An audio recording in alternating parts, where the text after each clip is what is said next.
এখনো টাকা লেনদেন হয় নাই। তার অতি আপনজন যদি গিয়া বলতো যে জমিটা আমার দরকার, তুমি তো টাকা লেনদেন করো নাই, জমিটা আমাকে দাও, তোমাকে একটু বেশি দেব।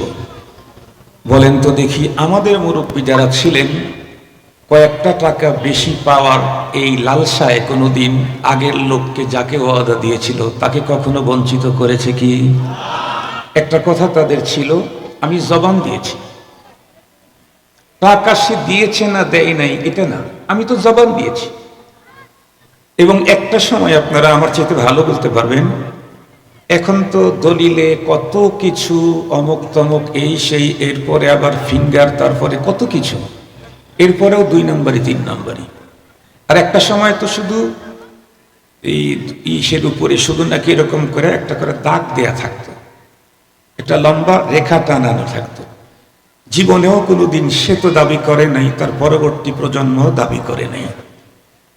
তার মানে মানুষের অন্তরে দুনিয়ার মহাব্বতটা আগে কম ছিল, আমাদের মুরব্বীদের কম ছিল, আমাদের বেশি।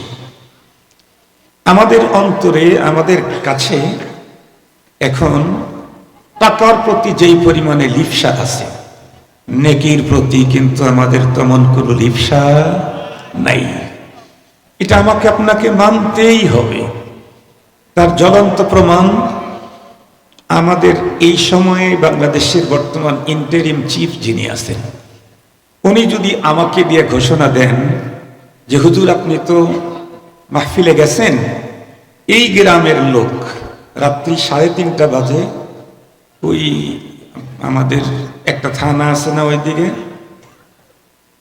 ওই থানার নাম জানি কি, হ্যাঁ, না না না ওই পারে, নদীর ওই পারে, না না আমাদের সিরাজগঞ্জের চৌহালি, সিরাজগঞ্জের মানুষ সিরাজগঞ্জের থানা বলতে পারি না। তো যাই হোক, এই চৌহালি যে গেলে রাত্রি 3:30 বা 4টায় কেউ উপস্থিত থাকলে 50,000 টাকা করে 24 পরবর্তী 56 টাকা দিয়ে দেওয়া হবে। ভেজালের কোনো সম্ভাবনা নেই, কথার কথা বলতেছি। বলুন তো দেখি, ঘোষণা পাওয়ার পরে এই এলাকার কতজন মানুষ বাসায় থাকবে শিল্পপতি বাদ দিয়ে? কথা বলেন, শিল্পপতি বাদ দিয়ে এই অঞ্চলের কতগুলি মানুষ বাসায় থাকবে?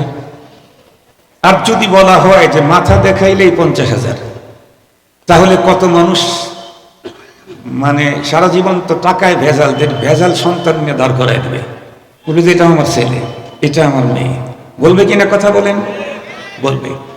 কিন্তু হাদিস পাকের মধ্যে রাসূল করিম ইন্টারিম চিফ যে, তার কথা শুনলেই এতটুক মানুষ পাগল হবে। অথচ আল্লাহ তার রসুলকে দিয়ে পৃথিবীর মুসলমানদেরকে মেসেজ দিয়েছেন, রাকাতাইল ফজর খায়রুম মিনাদ দুনিয়া মা ফিহা।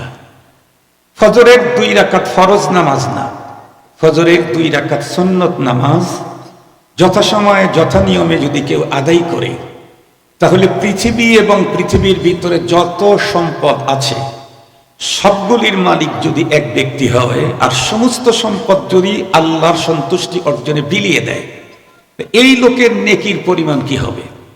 নবীজি বলেন তার চাইতে বেশি নেকি দেওয়া হবে যে ফজরের 2 রাকাত সুন্নত নামাজ আদায় করতে পারে। কিন্তু বলেন, ফজরের সুন্নত নামাজ আদায় করার জন্য কিছু হলে যাওয়া লাগবে, মসজিদ পর্যন্ত যাওয়া লাগবে, মসজিদেও যাওয়া লাগবে না। ফরজ নামাজের জন্য মসজিদ, সুন্নত আর নফল নামাজ বেশি নেকি হলো নিজের ঘরে।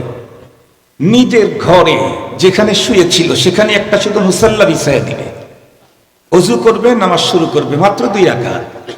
বলুন তো দেখি, জোহরের নামাজের মুসল্লি যত পার্সেন্ট, ফজরের নামাজের মুসল্লি কি কত পার্সেন্ট? তার অর্থই হলো আমাদের প্রত্যেকের অন্তরে, আমি আগে কিন্তু বলেছি এই রোগের রোগী আমিও, সম্পদের যেই পরিমাণে মায়া, টাকার যেই পরিমাণে মায়া, নেকির ওই পরিমাণে আমাদের অন্তরে মায়া নেই। কেন নাই? আখিরাতের প্রতি আমাদের অনাগ্রহ কেন? নেকির প্রতি আমাদের এত আগ্রহ এতটা কম কেন? তার কারণ হলো আমি দুনিয়া চিনছি, টাকা দিয়ে কি কাজ হয়, কি কি হয় এটা আমি দেখেছি, কিন্তু আখিরাত তো দেখি নাই। নেকি দিয়া কি হয় ও তো দেখি নাই তেমন একটা। এজন্য আমি নেকি চিনি নাই, আখেরাত চিনি নাই, পরপার চিনি নাই, দুনিয়া চিনছি, টাকা চিনেছি। সহজে বুঝবার জন্য একটা মিসাল দিই। বলেন এই অঞ্চলের কোনো এক ভদ্রলোক, সে থাকে হলো দুবাই মনে করেন। তো উনি যাওয়ার সময়, দেশ ত্যাগ করার সময় তার স্ত্রী ছিল ফুল প্রেগনেন্ট। এখন ওই দেশে যাওয়ার পরে 3.5-4 বছর আর আসতে পারেনি। স্ত্রীর বাচ্চা হয়েছে, ছেলে সন্তান হয়েছে, দেখতে বড় সুন্দর, শুধুই মোবাইলেই দেখা হয়েছে। 4 বছর পরে যখন ওই ভদ্রলোক দেশে আসবে, সন্তান তো একটাই, সন্তানকে বহুবার দেখেছে, কথা হয়েছে, ডিরেক্ট দেখা হয় নাই। চিন্তা করলাম আমার এক সন্তানের জন্য কি নেব। তো ডায়মন্ডের 5 লাখ টাকা দিয়ে ডায়মন্ডের ছোট্ট পিচ্চির জন্যেই একটা আংটি বানায় নিয়ে আসছে। 4 বছর বয়স বাচ্চার। ওর জন্য অনেক উন্নত খাবার নিয়ে আসছে বাইরের, কিন্তু সেগুলো তো ব্যাগেজের ভিতরে ঢুকানো। বাসার ভিতরে আসবে, হঠাৎ চিন্তা হলো, আরে ছেলে এখন কি হাতে দেব, ওর সব তো ব্যাগেজের ভিতরে। আর এখন তো অনেক লোক আসবে, সবার সামনে তো আর ব্যাগ খোলা যাবে না। সবার সামনে ব্যাগ খোলে বিদেশিরা বাইরে থেকে আসলে না, কারণ যত লোক আসবে সবাই কিছু না দিতে পারলে ব্যাগ খুলে লাভ কি, এজন্য ব্যাগ খুলবে না। পরে মায়ের কাছ থেকে আগের থেকেই জানে ছেলের সবচেয়ে বেশি রুচি হলো চিপসের। তো বাবা 30 টাকা দিয়ে 2টা চিপস কিনছে। কিনে নিয়ে এসে ছেলেকে বুকে জড়ায় ধরে দীর্ঘক্ষণ ভালোবাসা দিয়ে পরে বলতেছে, বাবা বাবা ছেলে একটু মজা নিচ্ছে, বাবা এই যে 2টা জিনিস এখানে আছে, তুমি যে কোনো একটা পাইবা, আর একটা পাবা না। এ কি? 5 লাখ টাকার ডায়মন্ডের এই আংটি, আর হলো 30 টাকা দামের 2টা চিপসের প্যাকেট। তুমি যে কোনো একটা নিবা, আর একটা দিব না। কি ও বলেন তো, ও কোনটা নিতে চাইবে? সবাই বলেন। ডায়মন্ড কি ও কখনো নিবে?